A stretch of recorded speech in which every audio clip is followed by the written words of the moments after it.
Entonces,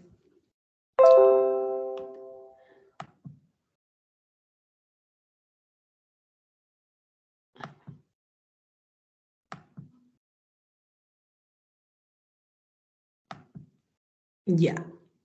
Buenas tardes con todos. Entonces, con las disculpas del caso, porque ayer tenía una reunión en el Ministerio de Salud, justo sobre las claves, clave roja, clave amarilla, clave azul, porque están cambiando las normas, las están reactualizando y están haciendo el manejo para primer nivel, para segundo nivel, para tercer nivel. ¿Qué tiene que hacer cada nivel? Y muchas veces la gente no conoce de las claves y todo el mundo tiene que estar involucrado, sensibilizado en el manejo de las claves. Y quién es el primero que tiene que dar la alerta, quiénes son los que tienen que manejar, en qué momento tienes que referir. O sea, es todo un tema. Y eso era el tema a tratar ayer en el Ministerio de Salud. Entonces me llamaban, tuve que ir. Ya no podía atenderlos definitivamente porque era de 8 a 1 y yo llego como a las 10 porque todavía estaba en clase, pues con ustedes.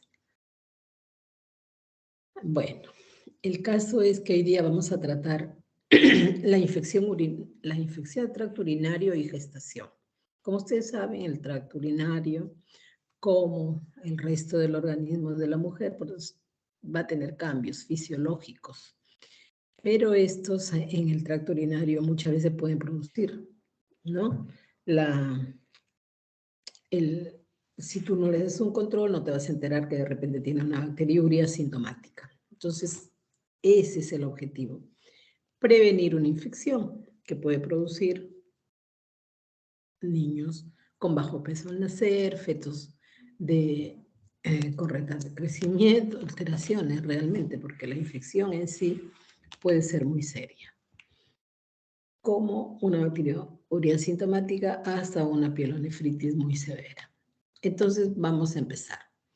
La infección de las vías urinarias en la mujer embarazada, importancia del escrutinio de bacteriuria sintomática, o sea, hacerle a todas, en el primer control prenatal, un estudio para descartar una infección o una bacteriuria sintomática. No hay cuadro clínico, no hay molestias, pero hay infección. Entonces, ¿qué puede complicarse? ¿Qué puede agravarse? Entonces, el detalle es conocerlo antes que produzca mayor molestia. Entonces, la infección urinaria es una entidad clínica que se asocia frecuentemente al embarazo. Las variantes clínicas son la bacteriuria sintomática, la cistitis y la pielonefritis aguda. Estas son las variantes. En el presente consenso se revisó entonces la controversia sobre si el escrutinio de bacteriuria sintomática en embarazadas debe ser un procedimiento obligatorio dentro del cuidado prenatal. Se concluyó que el escrutinio de bacteriuria sintomática debe ser un procedimiento obligatorio dentro del control prenatal. Inmediatamente que tengamos a la paciente, a veces vienen en el primero o segundo trimestre, a veces ni vienen. Pero cuando tú la tengas ahí, de todas maneras, escrutinio para descartar bacteriuria sintomática, o sea, un urocultivo. Miren ustedes la importancia de los análisis en este caso. Entonces, tenemos que la infección del tracto urinario constituye una de las infecciones más frecuentes durante el embarazo. Este es bastante frecuente, con una incidencia de 5 a 10%. Pueden tener una repercusión importante tanto para la madre como para la evolución del embarazo. En la madre puede ser muy severo si es una pielonefritis, hasta una sepsis puede hacerse, si es que no se ha hecho un manejo adecuado, oportuno. En cuanto a la definición, tenemos de las patologías más frecuentes que ya sabemos que se pueden presentar en este caso. La bacteriuria sintomática es la presencia de bacteriuria significativa en una mujer gestante sin síntomas de infección del tracto urinario. No hay síntomas, ella no tiene molestias, pero en el examen de rutina que tú le has hecho y le haces un urocultivo, ahí encuentras que hay una bacteriuria significativa. y que amerita un tratamiento, definitivamente. Cistitis es la presencia de síntomas de la parte baja de las vías urinarias. La parte más baja, la vía urinaria, la vejiga. Entonces, con una bacteriuria significativa en el urocultivo. También encontramos bacteriuria. La pielonefritis aguda es una infección de la vía excretoria alta, ¿no? O sea, ya no es baja, sino alta, y del parénquima renal. Ya tiene que ver involucrado el mismo riñón. El parénquima renal de uno o ambos riñones, que suele presentarse durante el segundo o el tercer trimestre de la gestación. Y es casi siempre secundaria a una bacteriuria asintomática, no diagnosticada. Entonces, la importancia del diagnóstico precoz, ¿no? Y generalmente como un escrutinio en la primera evaluación a la gestante. O que ha sido tratada incorrectamente y que ocasiona signos y síntomas muy floridos que alteran el estado general de la paciente. Bacteriuria significativa. El urocultivo con presencia de más de 100.000 unidades formadoras de colonia en un solo uropatógeno, en una muestra obtenida por misión espontánea. Pues ustedes saben que puede ser por misión espontánea, a través de una punción suprapúbica o, digamos, a través de un catéter. Entonces, ahí hay ciertas diferencias, ¿no? Si es una misión espontánea, más de 100.000. Si es, digamos, por el catéter, puede ser más de 1.000 unidades de colonia. Y si es por punción suprapúbica, cualquiera que haya, definitivamente puede ser una infección. Muy bien. Seguimos. La etiología. Al igual que en mujeres no embarazadas, la Escherichia coli es el uropatógeno predominante, tanto en bacteriuria asintomática como en infección de tracto urinario en mujeres embarazadas. Entonces, el que más vamos a encontrar es un enteropatógeno y este es la Escherichia coli. Como ejemplo, en un estudio de más de 400 casos de pielonefritis, E. coli representó el 70% de los casos. Es el más frecuente, el más prevalente, el más común, E. coli, y es un enteropatógeno. Otros organismos responsables de la infección incluyeron especies de Klebsiella, de Enterobacter, 3% cada una. Miren ustedes comparado con el 70% que es la Escherichia coli. Proteus y otros organismos gram positivos, incluyendo el Streptococcus del grupo B. Estos ocasionan el 10% de estas infecciones. Gram negativo, gram positivo y las enterobacterias son las que mayormente producen este tipo de problema. Al igual que en otras infecciones adquiridas en la comunidad, la resistencia antimicrobiana es una preocupación creciente. Las infecciones causadas por el beta-lactamasa de espectro extendido, las infecciones BLE, que producen las cepas, están aumentando en número, incluso en las situ no complicadas. El aislamiento de más de una especie o la presencia de Lactobacillus o Bacterium pueden indicar una muestra contaminada por la flora vaginal. Entonces hay que tener mucho cuidado en la toma de la muestra. Darle a la mujer gestante las indicaciones precisas, porque a veces no entienden, ¿no? Tú le dices que se tome la muestra de la primera orina y en el chorro medio, entonces están esperando la segunda orina para tomarse la muestra, entonces ni hablar, ni entendieron. Hay que explicarle bien, hay que decirle paso a paso. Lavarse bien, primero la zona y luego en la primera orina vas a coger el chorro medio, o sea, dejas pasar un poco el primer chorro y luego el siguiente es el que vas a tomar para la muestra. Se supone que está más limpia, está más, digamos, sin mayor alteración esta muestra.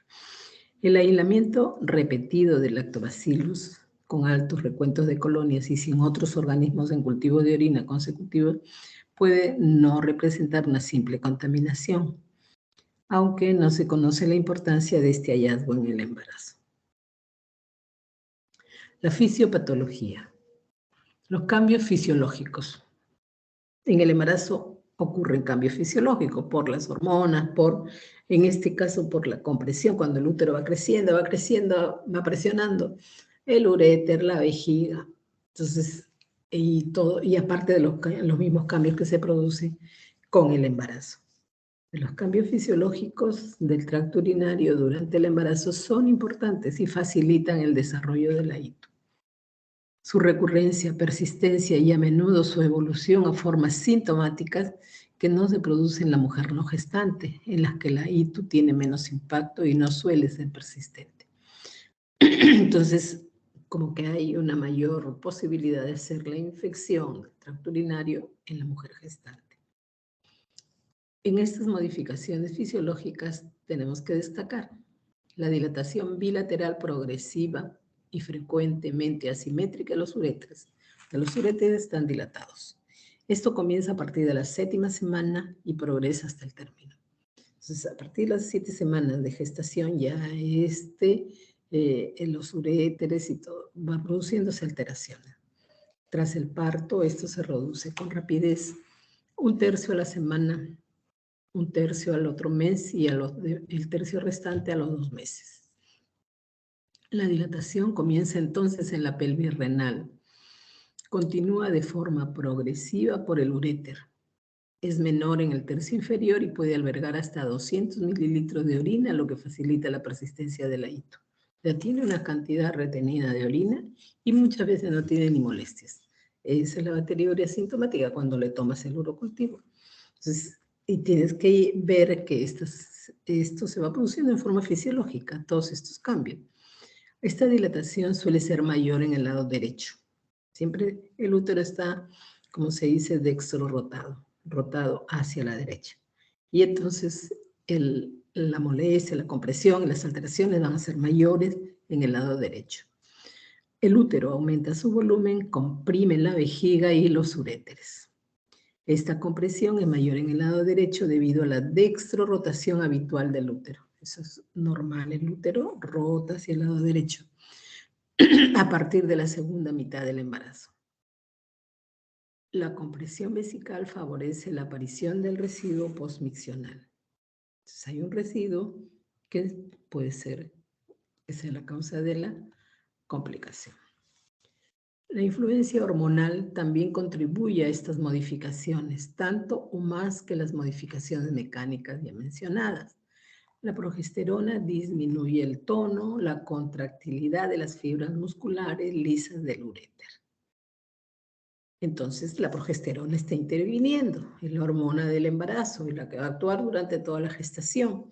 Entonces, esta de por sí tiende a producir una disminución del tono y la contracción de las fibras musculares. O sea, ya como que dan una tranquilidad a ese útero, ¿no? Y todo contribuye para el embarazo, para el sostenimiento del embarazo. Entonces se reduce el peristaltismo ureteral, ya no se mueve tanto, se reduce desde el segundo mes, observándose etapas de auténtica atonía hacia el 7º y al 8º mes, lo que favorece el estancamiento de la orina. O sea, todo favorece a que la orina esté retenida, que esté ahí, y la mujer sin síntomas. Y el reflujo vesicoureteral.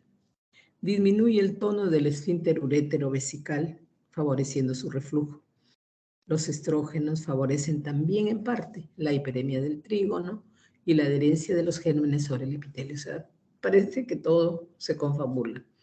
Tanto el estrógeno que disminuye el tono, disminuye la contractilidad, y el estrógeno que va a producir una hiperemia. Entonces actúan la progesterona y el estrógeno, y todo contribuye para producir o ayudar a que esto, ¿no? Asociado a todos los cambios anatómicos, los cambios fisiológicos dados por las hormonas, van a contribuir al problema que estamos manejando.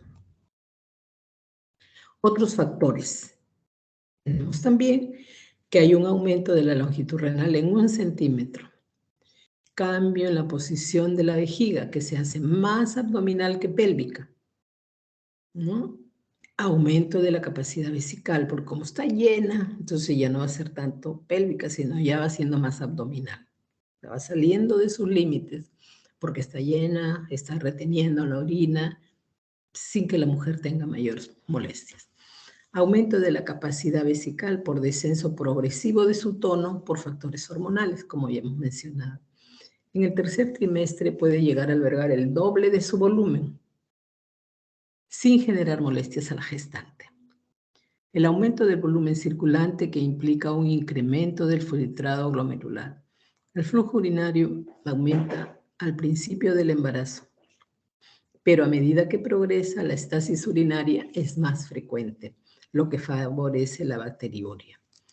Alcalinización del pH de la orina, o sea, en realidad todo se altera, vean ustedes. Aumento de la concentración de azúcares, de aminoácidos, anomalías del tracto urinario, el nivel socioeconómico bajo, antecedentes de ITU, diabetes, litiasis renal.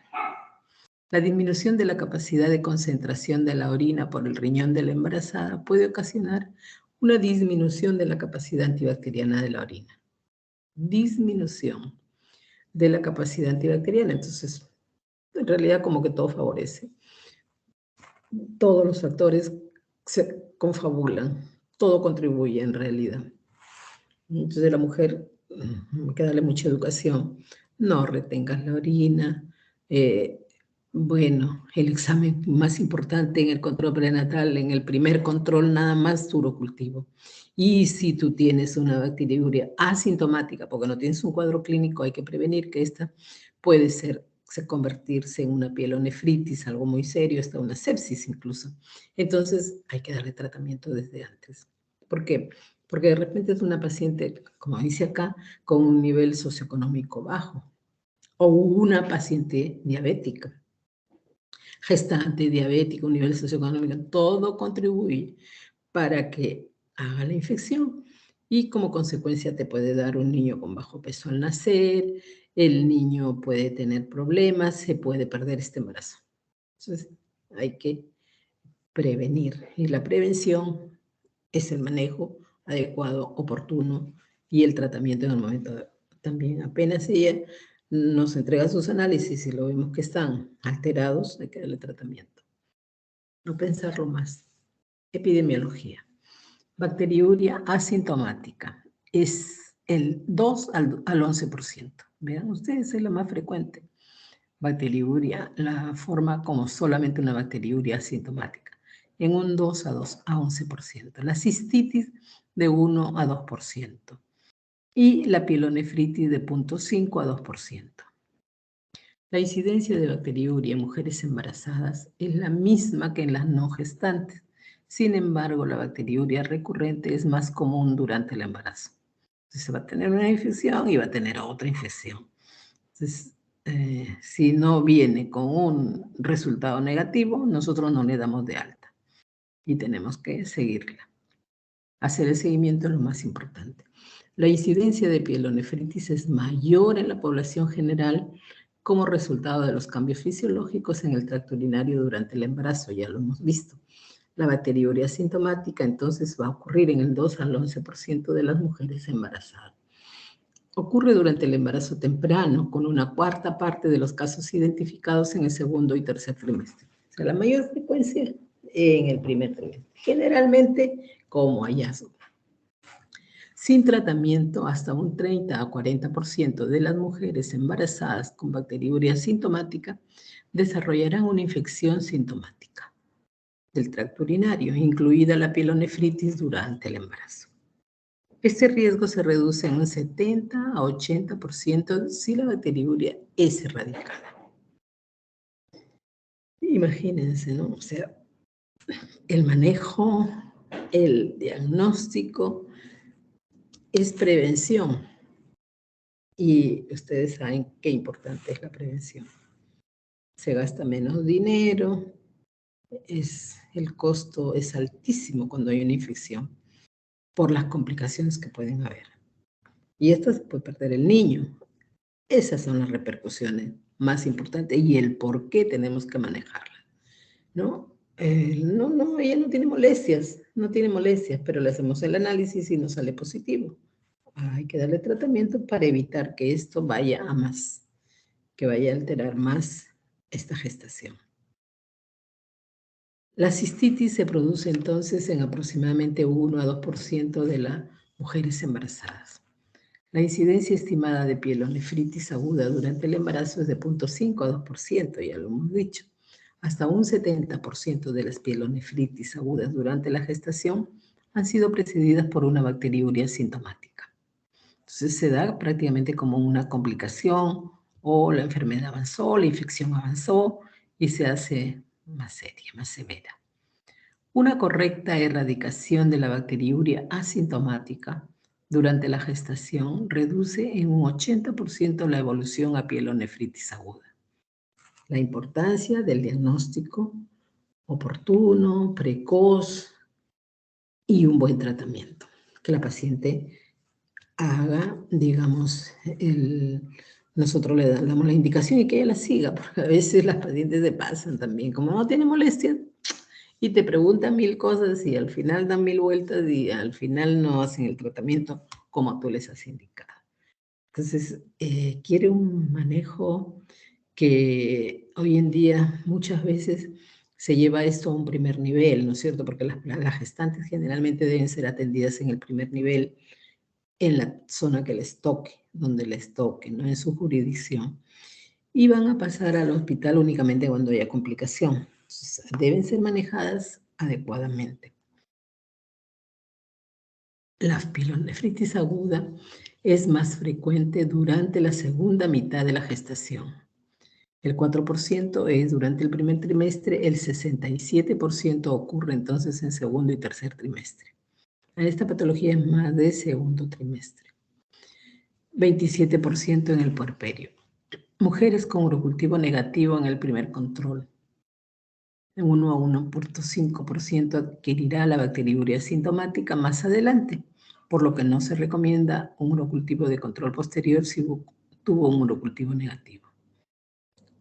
Si hay un urocultivo negativo, podemos esperar, ¿no? Si tiene molestias, quizás.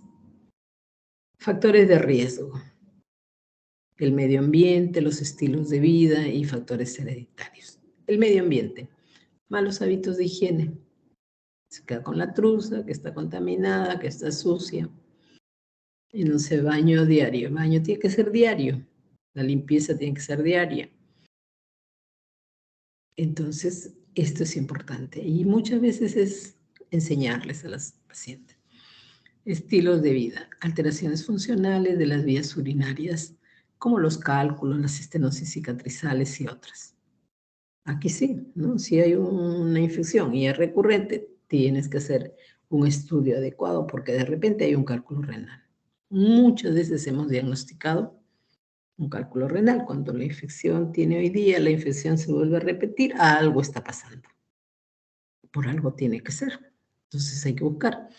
Y a veces encontramos los cálculos, estenosis cicatrizales y otras, ¿no? Entonces, botan los cálculos, ni cuenta se dan las pacientes y tiene este tipo de problema. Instrumentación del árbol urinario por sondas, por catéteres. Cada vez que vas a instrumentar, generalmente cuando vas a operar, hay que lavarla, hay que limpiarla y ponerle una sonda para que evacúe. Eso tiene que ser con la mayor limpieza. Asepsia, antisepsia de la zona, cambiarse de guantes cuando la enfermera va a poner la sonda y nosotros vamos a operar. Entonces ella se pone doble guante, uno que limpia y otro cuando va a manipular el catéter, la sonda Foley, etc. Entonces es todas las medidas extremas de limpieza y de asepsia para evitar la contaminación, que nosotros seamos los portadores de la infección, que lo hayamos llevado, ¿no es cierto? Entonces hay que evitar. Y eso, la instrumentación tiene que ser con sumo cuidado. Y muchas veces lo requerimos. Tenemos que hacer procedimiento y necesitamos evacuar la vejiga. Entonces hay que ponerle una sonda y potencialmente puede haber una infección, pero nosotros hacemos toda la limpieza y con la medida adecuada, ¿no? Entonces coge la sonda, pero nada de lo que va a ir adentro, sino en la parte externa, nada más, y se coloca la sonda. El embarazo. por compresión mecánica de las vías urinarias debidas al útero grávido y a la acción miorrelajante de la progesterona sobre la musculatura lisa de los uréteres. ¿No es cierto? Entonces ya hemos visto todos los cambios que producen, ¿no? Cambios anatómicos, cambios fisiológicos por las hormonas y los anatómicos que se van a dar durante el embarazo, ¿no? El embarazo que crece, crece, crece, el útero crece, presiona la vejiga, presiona los uréteres, hay una rotación normal, ¿no? Al lado derecho, porque el otro lado está en sigmoides, el recto, entonces eso como que se recuesta en el lado derecho. Y esto produce estas molestias. La diabetes, la inmunodepresión, las infecciones simultáneas, relaciones sexuales, el estreñimiento, pueden ser contributorios. Factores hereditarios. Alteraciones anatómicas de las vías urinarias. Que ya naciste así, definitivamente, ¿no? Válvulas ureterales, tumores, fimosis, etc. Que pueden ser las causantes. Una uretra muy corta. La mujer es más corta. Por eso es más frecuente la infección de la vía urinaria en la mujer, ¿no es cierto? Cuadro clínico. Signos y síntomas. La bacteriuria sintomática, la cistitis y la pielonefritis. A ver, vamos a ver el cuadro clínico de cada una de ellas. La bacteriuria sintomática. No hay cuadro clínico, pero se debe tener en cuenta que la complicación más importante es la pielonefritis aguda, demostrándose relación con parto pretérmino y bajo peso al nacer. Hay una relación con parto pretérmino y bajo peso al nacer. Y hay una bacteriuria sintomática, no la hemos visto. ¿Te das cuenta? Entonces, ¿el por qué? Por la complicación que puede venir. Y la complicación repercute en el niño. Puede darse un parto pretérmino. La cistitis. La sintomatología se caracteriza por presencia de urgencia urinaria. Lo único que quieres es orinar y tienes la molestia, la polaquiuria, la disuria, el tenesmo musical, o sea, la gana de seguir orinando. Dolor suprapúbico, además se puede presentar hematuria, piuria, orina con mal olor. La cistitis no progresa a una pielonefritis aguda, pero también se ha asociado a parto pretérmino y bajo peso al nacer. Entonces acá lo importante es por las repercusiones que puede tener, por las complicaciones que se pueden presentar y las repercusiones especialmente en el recién nacido. Pielonefritis aguda, fiebre, mayor de 38 grados centígrados, sudoración, escalofríos, dolor lumbar intenso, náuseas, vómitos, hipersensibilidad del ángulo costovertebral, puño, percusión lumbar homolateral que suele exacerbar el dolor. En el 90% de los casos, el lado derecho es el afectado y puede ser bilateral en un 25%. 40% de pacientes tienen síntomas de infección del tracto urinario bajo, principalmente disuria y polaquiuria. Son las más aparatosas, las cistitis. Las formas clínicas. Entonces hemos visto que la bacteriuria asintomática, el 2 al 11%. La cistitis en 1 a 2%. Y la pielonefritis 0.5 a 2%. De 20 a 40% de las bacteriurias asintomáticas no tratadas evolucionan a una pielonefritis aguda. 60 a 70% de las pielonefritis agudas son precedidas de bacteriuria asintomática. Parece un trabalenguas, pero es entendible, ¿verdad? El uno progresa al otro. Si no la manejan, la bacteriuria asintomática va a progresar a una pielonefritis aguda. Diagnóstico. Bacteriuria asintomática.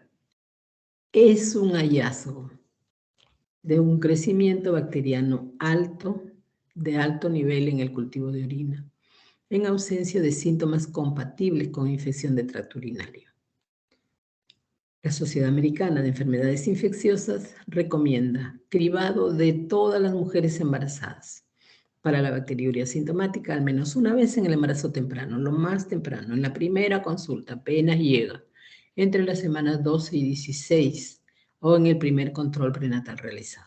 Entonces tú la ves, entras en contacto con tu paciente en la primera consulta, ya le puedes estar pidiendo su urocultivo. Y si te sale positivo, estás con una mujer con un cuadro de un análisis positivo y no hay cuadro clínico. Debe basarse en el cultivo de una muestra de orina tomada de chorro medio. Esto hay que explicarles bien para que no entiendan mal, porque todas lo entienden mal. Y encima después se están preguntando porque no entendieron, no conocen. El cateterismo de rutina para detectar bacteriuria no se justifica de ninguna manera, ya les he dicho. Puedes hacer una infección debido al riesgo de introducción de una infección.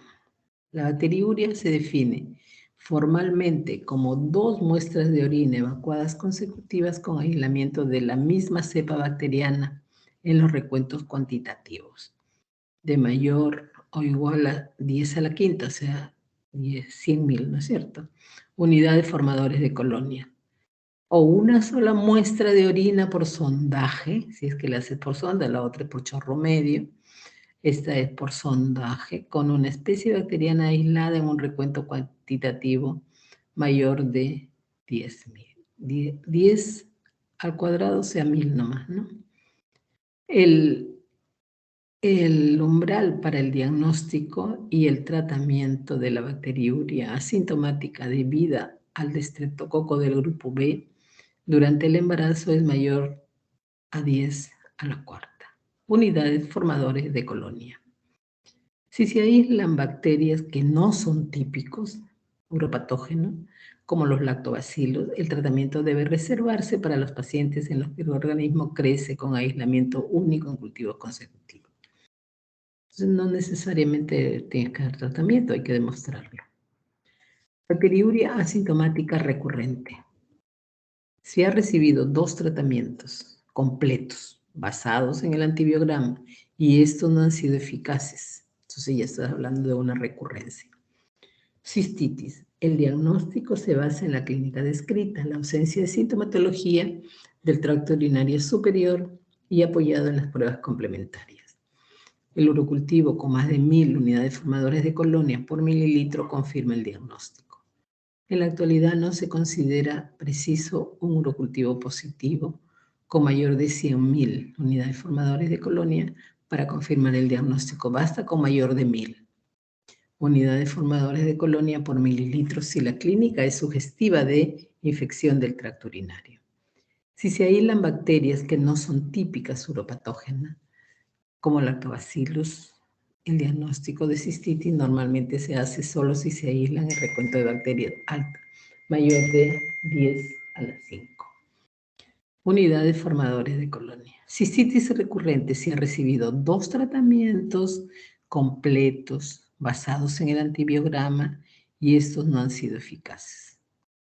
Importante, porque está en forma recurrente. Pielonefritis aguda. El diagnóstico se basa en las manifestaciones clínicas. Entonces hemos visto la bacteriuria sintomática, la mujer no tiene clínica, pero tiene su resultado positivo. Cistitis es bastante aparatosa, bastante molestia, la disuria, la polaquiuria, el tenesmo vesical, a cada rato va al baño y con dolor. Esa es la cistitis, bien aparatosa, es bien molestosa, pero generalmente no se complica más. Por lo mismo que es tan aparatosa, el tratamiento va a ser más rápido, ¿no? En todo caso. Que la bacteriuria generalmente no hay molestias hasta que demuestres que hay, ¿no? Entonces, ni modo, es diferente.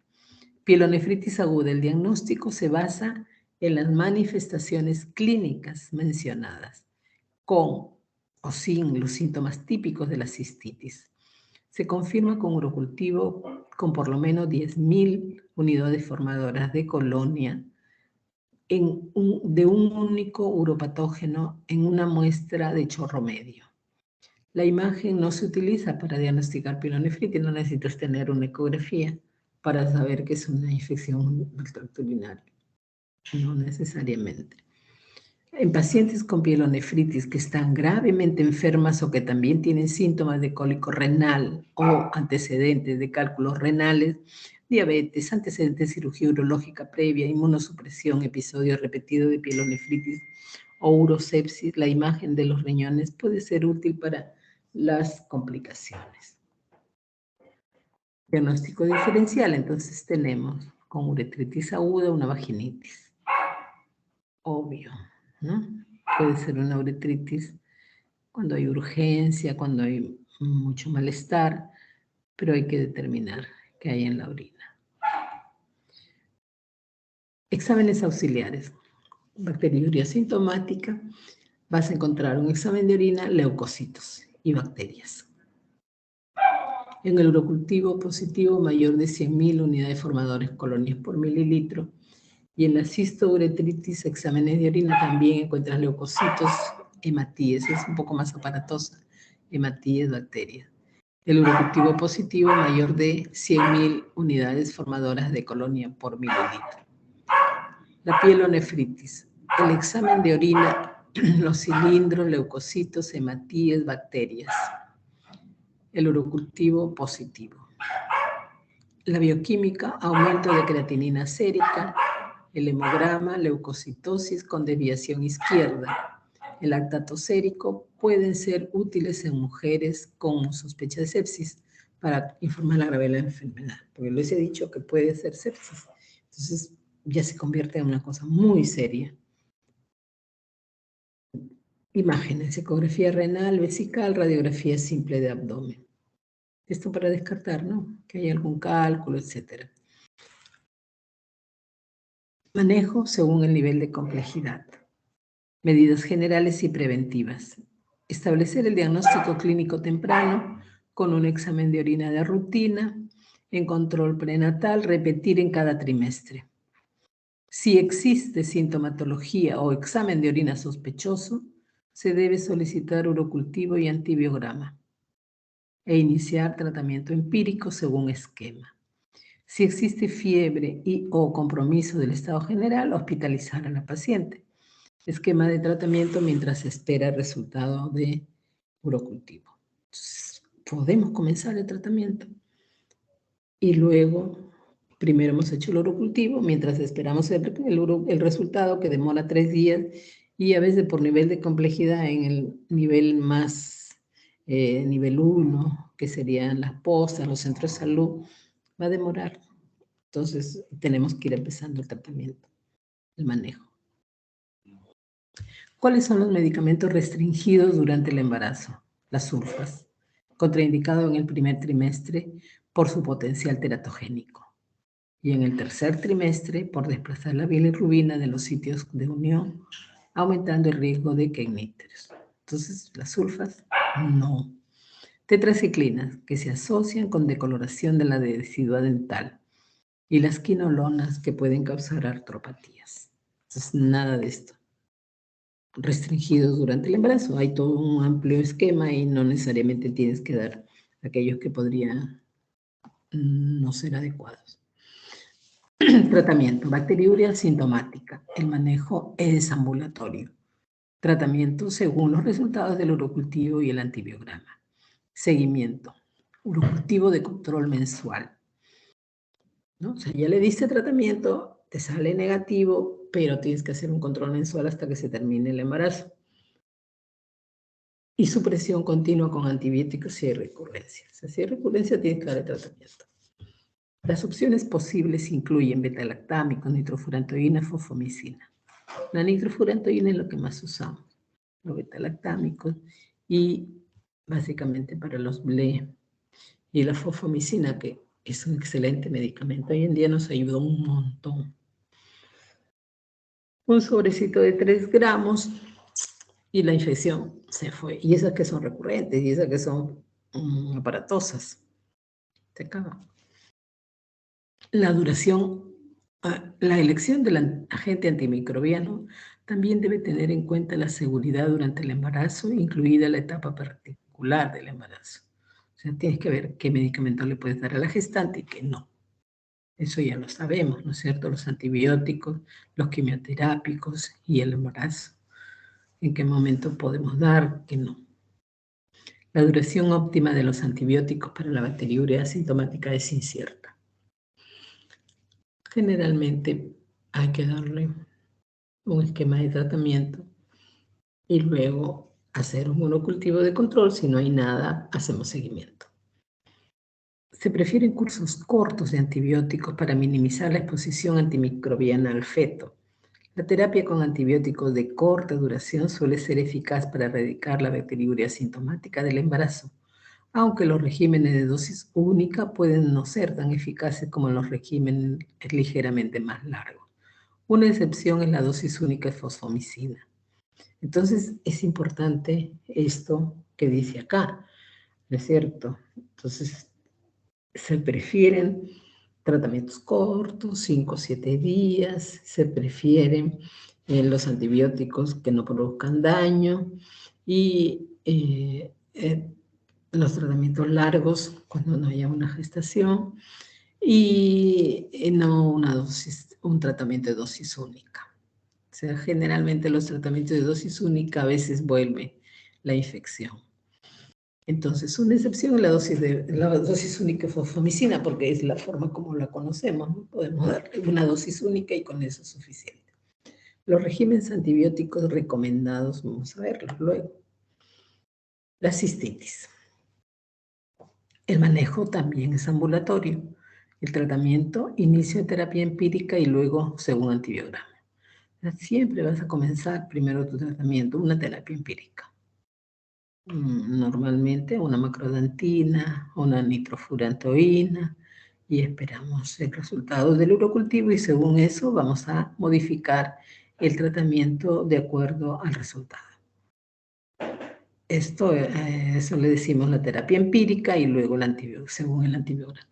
El seguimiento, el urocultivo de control mensual hasta el final del embarazo y supresión continua con antibióticos si hay recurrencia.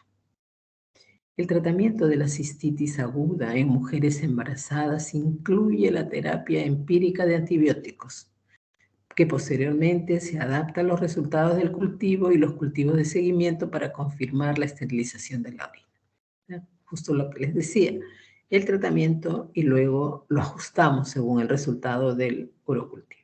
Porque ahí te dice el antibiograma, no sensible a, resistente a, y según eso le vas a dar el tratamiento. El tratamiento antibiótico de la cistitis aguda en mujeres embarazadas suele ser empírico, iniciado en el momento de las molestias, ¿no? De la disuria, y adaptado al patrón de susceptibilidad del organismo aislado una vez que los cultivos de orina regresan. Las opciones para la terapia empírica y dirigida incluyen betalactámicos, nitrofurantoína, fosfomicina. Todos estos podemos darle. La elección de un agente antimicrobiano también debe tener en cuenta cualquier información microbiológica previa y la seguridad del fármaco durante el embarazo. Los regímenes antibióticos recomendados los vamos a ver luego. Cistitis recurrente. En las mujeres que tienen cistitis recurrente durante el embarazo, la profilaxis antimicrobiana durante el embarazo es una estrategia razonable para prevenir episodios adicionales. La profilaxis puede ser poscoital si se cree que la cistitis está relacionada sexualmente, lo que comúnmente es o continua.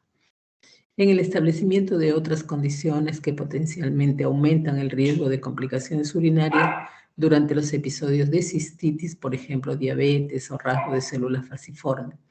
La profilaxis después del primer episodio de cistitis durante el embarazo también es razonable. La elección del antimicrobiano utilizado para la profilaxis debe basarse en el perfil de susceptibilidad de las cepas de cistitis. Es lo que decimos, ¿no? Según el antibiograma. Los regímenes antibióticos, vamos a verlos luego. Pielonefritis aguda. Acá sí el manejo es hospitalizar a la gestante. Si no lo hospitaliza, se complica. Porque va a tener fiebre, tienes que monitorear al feto, al producto. Ya no es uno, son dos. Que monitorear a la madre, monitorear al feto. Tratamiento, inicio también con terapia empírica, pero endovenosa. Y luego, según el antibiograma. Lo primero que haces es tomar cultivos, apenas la hospitalizas. Y básicamente la hospitalización es para hacer el control, el monitoreo, cómo va la madre, cómo va el niño. Hacer seguimiento. El seguimiento urocultivo de control. y terapia supresora continua con antibióticos hasta 4 a 6 semanas posparto. Vean ustedes. Sigue el embarazo y sigue la infección. Entonces, es serio. La terapia antibiótica puede convertirse en un régimen oral adaptado al perfil de susceptibilidad del organismo, aislado después de la mejoría clínica. Entonces, la hospitalizas, le pones endovenoso, le das tratamiento, al inicio empírico y luego según el antibiograma, y después le vas a dar de alta. Y en el alta haces el seguimiento de todas maneras. Después del tratamiento, los antibióticos supresores se usan típicamente durante el resto del embarazo para prevenir la recurrencia. Entonces vas a seguir con el tratamiento, basándose en el mayor riesgo de complicaciones, porque esto da mayor número de complicaciones. En mujeres embarazadas, la pielonefritis ha sido tradicionalmente tratada con hospitalización y antibióticos intravenosos hasta que la mujer esté febril, 24 a 48 horas. Si está con fiebre, no la puedes dejar en su casa. La tienes en el hospital, hospitalizada y controlada. Y solamente le vas a dar de alta cuando está sintomáticamente mejorada. Las beta-lactamasas parenterales de amplio espectro son los antibióticos preferidos para la terapia empírica inicial de pielonefritis. Las fluorquinolonas o los aminoglucósidos que se utilizan a menudo para la pielonefritis en personas no embarazadas deben evitarse de ser posible en el embarazo. Fluorquinolona no está indicada. Y los aminoglucósidos, salvo que lo necesites mucho. Para las mujeres con antecedentes de infecciones por enterobacterias productoras de beta-lactamasas de amplio espectro u otros factores de riesgo, un carbapenem es una opción apropiada para la terapia empírica. No te va a mejorar de otra forma, tienes que darle un antibiótico para una bacteria de espectro extendido, que se dice, que es un blemo. Un carbapenem es una opción apropiada para la terapia empírica. Algunos estudios en animales han mostrado efectos adversos con el imipenem, cilastatina, por lo que meropenem, ertapenem o doripenem son los carbapenem preferibles para el uso durante el embarazo. Entonces, esto se ha hecho en animales y se ha demostrado efectos adversos. No se puede hacer en las personas porque tienes que preservar un embarazo. Hay un niño ahí de por medio, entonces, y está embarazada, definitivamente tienes que respetar eso. Y a veces no se pueden hacer estudios avanzados cuando hay una gestación. Al igual que con las pacientes no embarazadas con pielonefritis complicada, las mujeres embarazadas en general tienen una mejora definitiva dentro de 24 a 48 horas de la terapia antibiótica adecuada. Una vez febril durante 48 horas, las pacientes embarazadas pueden ser cambiadas a terapia oral. Ya no tiene molestias, ya no hay fiebre, entonces ya cayó la fiebre, ya le puedes pasar de vía endovenosa a vía oral. Y luego vas a darle de alta. Por los resultados de susceptibilidad del cultivo y dada de alta para completar 10 a 14 días de tratamiento. Entonces, ese es el manejo. Hospitalización, hidratación, control, monitoreo de la temperatura, todas las funciones vitales, inicio de antibióticos, generalmente es una terapia empírica, pero antes has tomado los cultivos, las muestras, y luego que salga el resultado le vas a modificar. Hasta eso ya probablemente ya cae la fiebre y le vas a dar de alta, pero que esté en buenas condiciones. Las opciones orales se limitan principalmente a beta-lactamasas o, si se encuentra en el segundo trimestre, trimethoprim. Para las mujeres, porque no se puede dar ni en el primero ni en el primer trimestre las sulfas, hemos dicho, ¿cierto?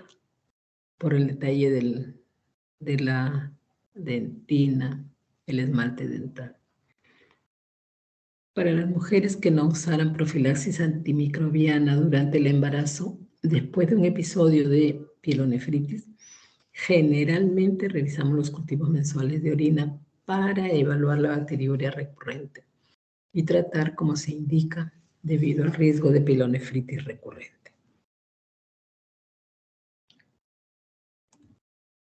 Entonces, acá lo que les había prometido, la tabla 1, la tabla 2, la tabla 3, ahorita lo vamos a ver, que sería el resumen de lo que hemos visto. Antibióticos para la bacteriuria asintomática y cistitis en el embarazo. Tenemos la nitrofurantoína, amoxicilina, ahora que se usa bastante la amoxicilina clavulánico, la cefalexina, cefuroxima, fosfomicina, que les había dicho la única que se da en dosis única, y las sulfas.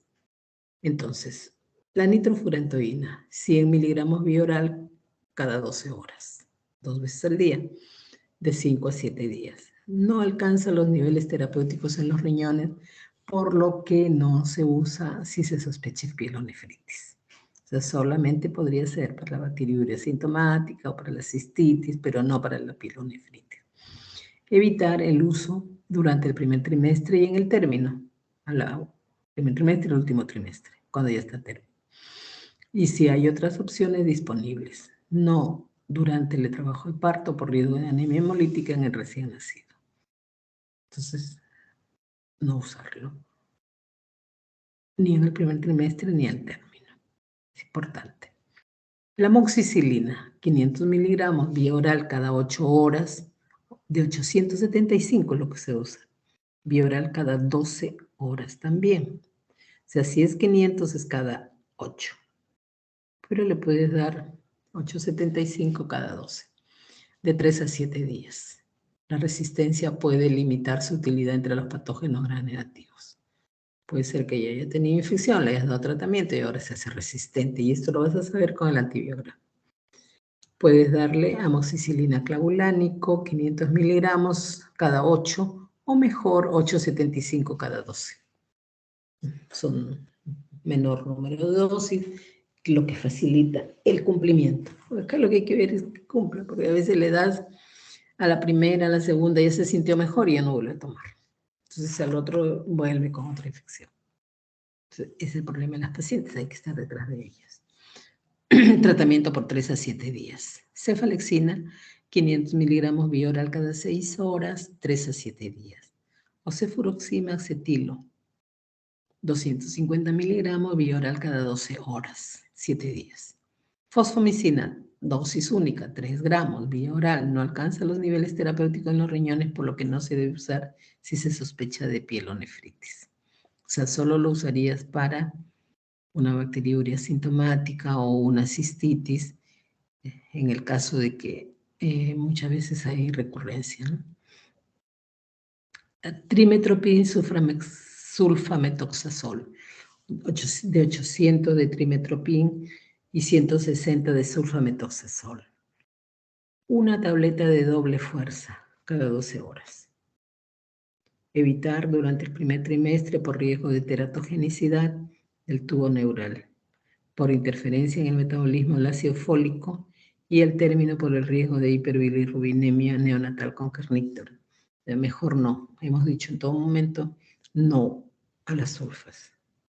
Por todos estos riesgos, ¿no? El daño al tubo neural, la hiperbilirrubinemia neonatal que produce el kernicterus o por la interferencia con el ácido fólico. O sea, mejor ni siquiera pensarlo.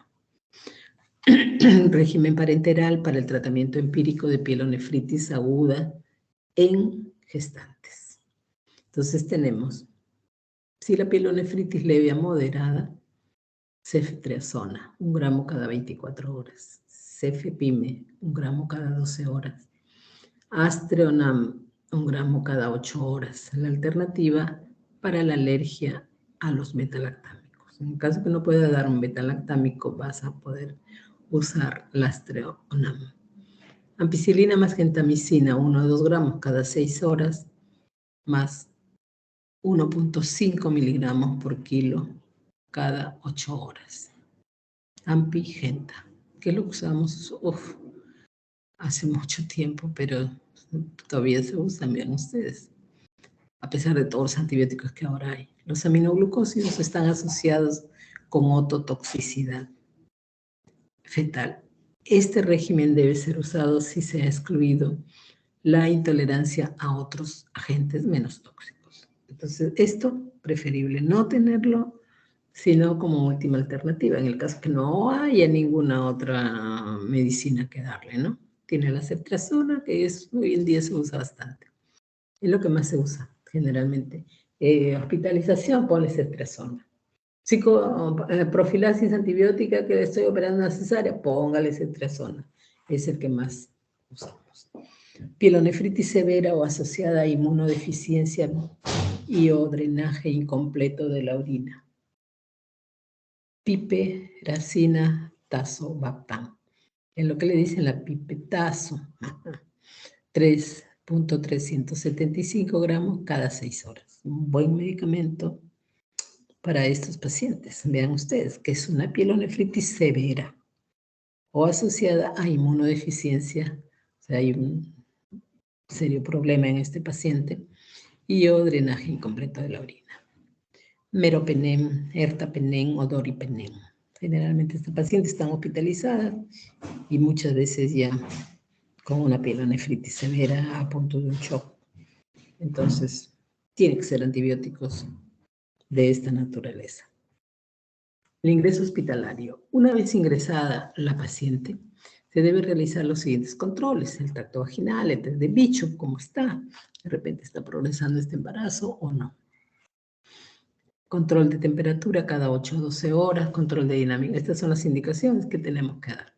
Control de la dinámica uterina cada 12 horas, control de la diuresis cada 24 horas, monitorización fetal, que es el test de no estresante, el NST, cada 24 horas, ecografía renal, hemograma completo, PCR y electrolitos. El BUN, creatinina, ácido úrico y pruebas de función hepática. Y un urocultivo. Todo esto es importante. Tenemos que controlar. Hay una madre y hay un feto. Y tenemos que preservar la vida de los dos, evitar que se complique. Entonces, en el nivel 1, pasarlo al nivel 2, el nivel 2 al nivel 3. No te quedas con esta paciente. Si tú no tienes servicio de hospitalización, pasarla al nivel correspondiente, al hospital que tenga mejor capacidad resolutiva. No quedarse con la gestante. La demora comienza en que no comenzamos el tratamiento antibiótico a tiempo y la infección se va haciendo más seria cada rato. Entonces, hay que prevenir.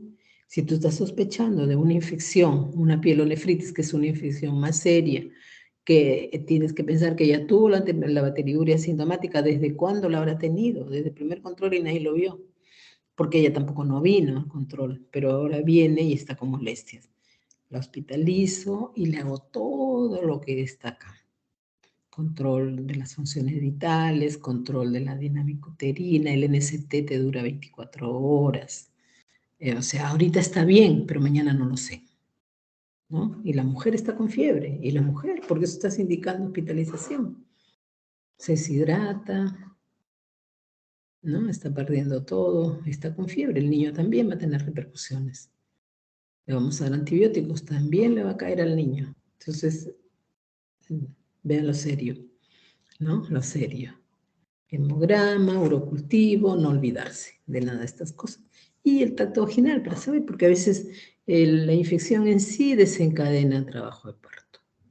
Entonces, cambios cervicales, o no hay cambios cervicales. Si hay cambios cervicales, estamos preparados para atender el parto. Todo esto hay que hacerlo. Aquí estamos ante ya la infección mucho más severa. Ya no es una bacteriuria, ya no es una cistitis, ya no es una pielonefritis solamente. Ya estamos viendo una sepsis, una cosa muy seria, se nos ha ido de las manos, entonces ni modo, la cosa es muy seria. Aquí, mucho, porque está en peligro la vida de la criatura. Entonces salvamos a la mamá, pero no al niño. El niño no resiste. Entonces, es todo un laberinto.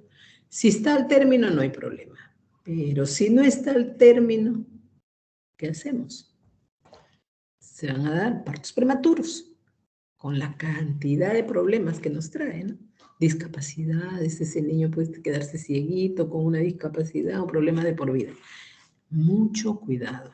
A la gestante hay que controlarla. Y desde el primer momento, ustedes se van a ir allá, más allácito, hay que tener en cuenta que estas cosas se pueden presentar. Tienen una gestante, tienen que evaluarla adecuadamente.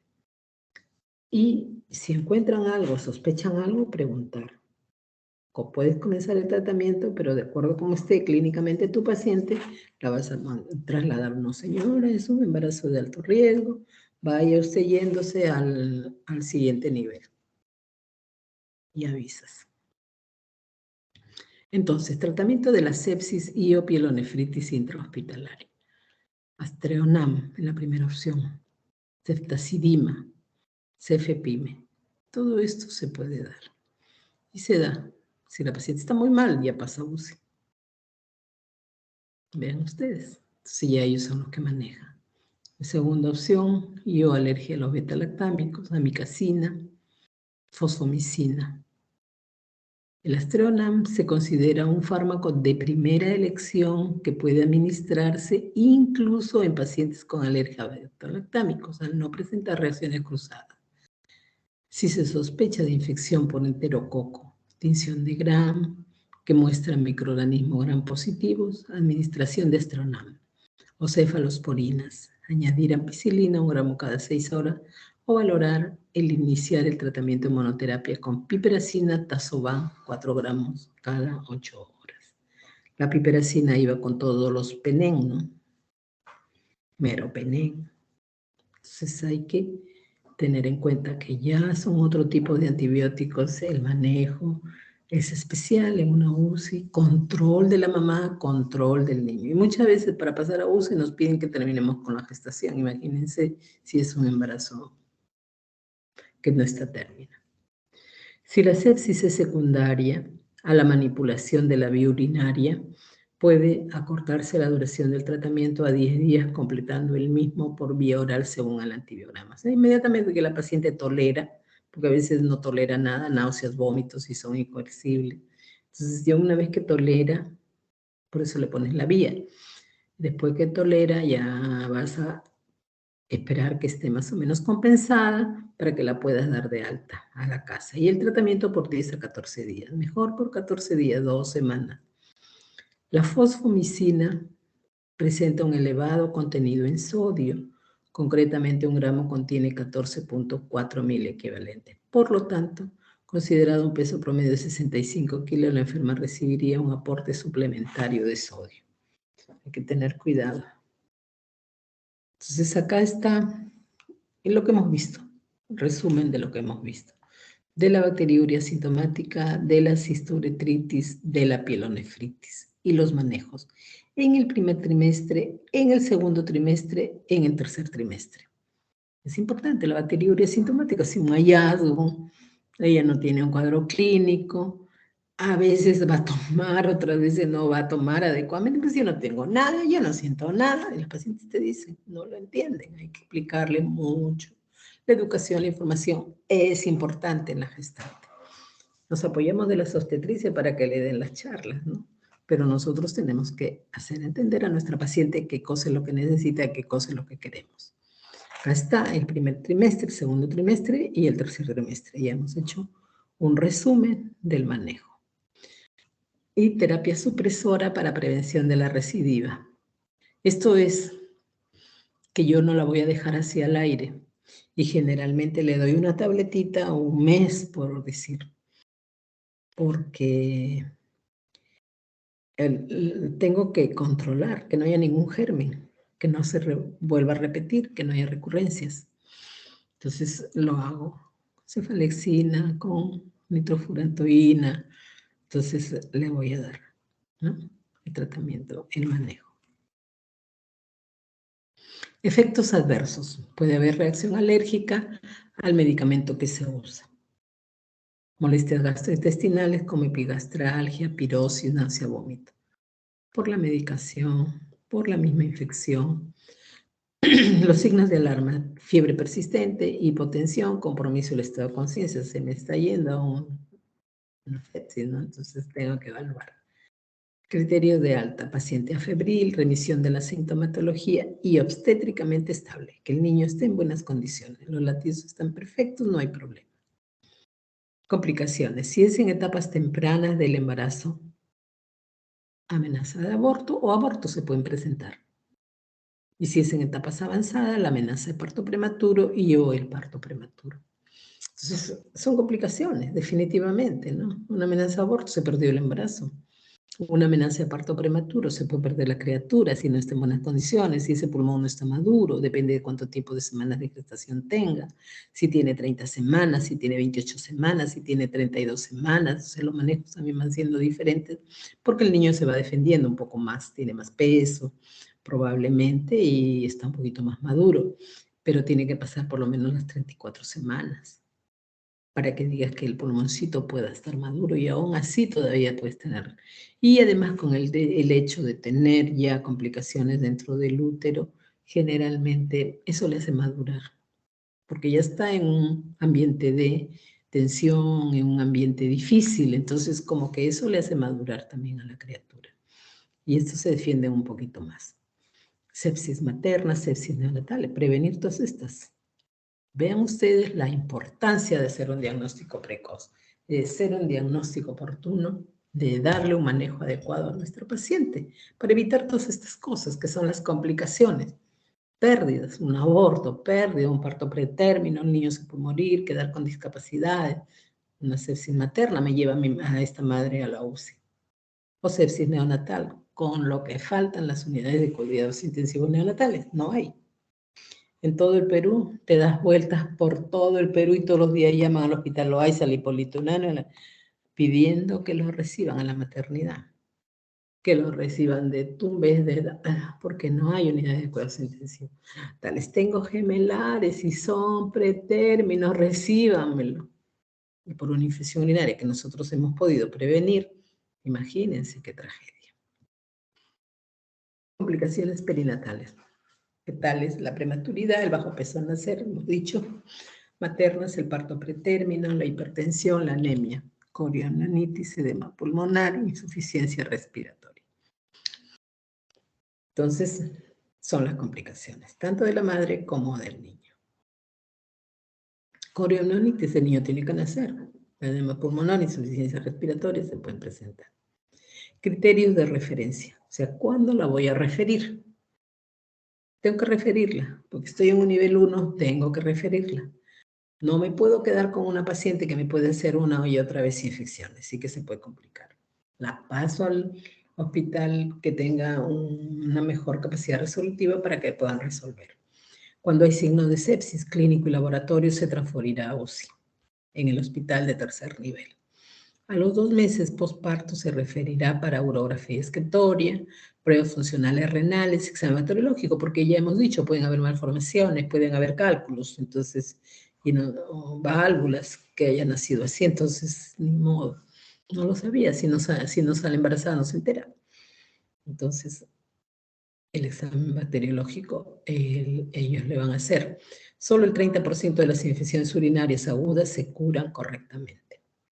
En función de estas pruebas se aconsejará o desaconsejará una nueva gestación. O sea, mientras tanto, darle anticonceptivos, no te puedes embarazar, hay que hacer el estudio, mira, ve cómo has estado de delicada en este embarazo, entonces se puede repetir en el siguiente, entonces hay que hacerle entender a la mujer.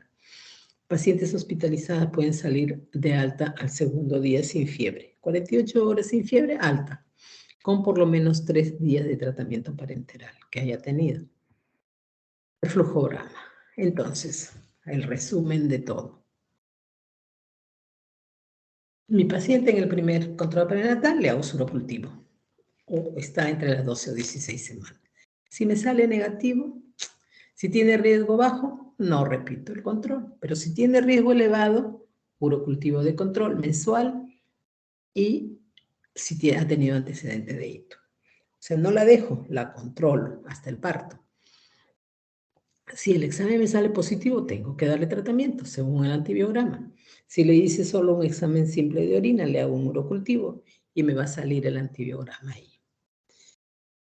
Si el urocultivo es positivo, post-tratamiento, el de control post-tratamiento, me sale negativo, un control mensual hasta el parto. Si me sale positivo, con tratamiento y urocultivo post-tratamiento. Si el urocultivo sigue siendo positivo, tengo que darle ese tratamiento que habíamos dicho, supresor, excluir anomalía urológica, profilaxis postcoital. Porque es importante el diagnóstico de la infección del tracto urinario. Manejo. Muchas tienen infección que se denomina una bacteriuria asintomática y ellas no lo sabían. Tienen la infección y ellas no lo sabían. Entonces es importante el diagnóstico precoz, el diagnóstico oportuno, el manejo adecuado según el antibiograma y hacer el seguimiento. No dejarla a la paciente al aire.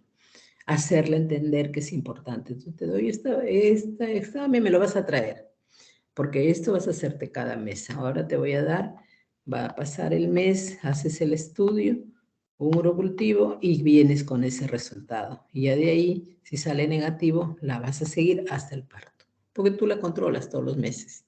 Entonces ya le das la cita, ya le das la indicación. A la paciente tienes que darle la indicación, tienes que ser el que maneja, tú eres el que decides y que tú tienes que hacerle entender a tu paciente que si se infecta de nuevo, el niño está en problemas y ella también. Muy bien. Jóvenes, preguntas. Preguntas. ¿Sí? ¿Todo entendido? Sí, doctora.